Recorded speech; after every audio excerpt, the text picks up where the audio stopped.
இந்த கான்ஸ்பிரசி தியரியில முதல்ல மாட்டினது Brazilian vice president Michael Tomar. இவரை பொறுத்த வரைக்கும் ஸ்டேஜ் ஸ்பீச்சஸ்லாம் சூப்பரா கொடுப்பாரு. ஆனா இந்த தடவை அவர் கொடுத்த ஸ்டேஜ் ஸ்பீச்ல நிறைய மாற்றங்கள் ஏற்பட்டுச்சு. அந்த வீடியோ பார்த்துட்டு வாங்க. Vários ministérios da máquina pública e ao mesmo tempo nós não vamos parar por aí. Já estão encomendados.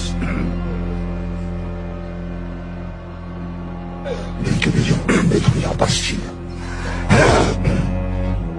Já estão encomendados estudos para eliminar. Chega, é muito. Já estão. இதை பார்த்த பல பேர் இது கண்டிப்பா ஏஐ தான், இது உண்மை கிடையாது அப்படின்னு சொன்னாங்க. ஆனா இந்த வீடியோ வந்ததோ ஏஐ அப்படின்னு ஒண்ணு கண்டுபிடிக்காத நேரத்துல இந்த வீடியோ வந்திருக்கு. நிறைய பேர் வாய்ஸ் சேஞ்சர் டெக்னாலஜியை கொண்டு வந்திருக்காங்க அப்படிங்கிற மாதிரி இப்போ வரைக்கும் ஒரு டிபேட்டை கொண்டு போனாலும் இப்பயும் இந்த விஷயம் நடந்துகிட்டு தான் இருக்கு அப்படிங்கிற மாதிரி சொல்றாங்க.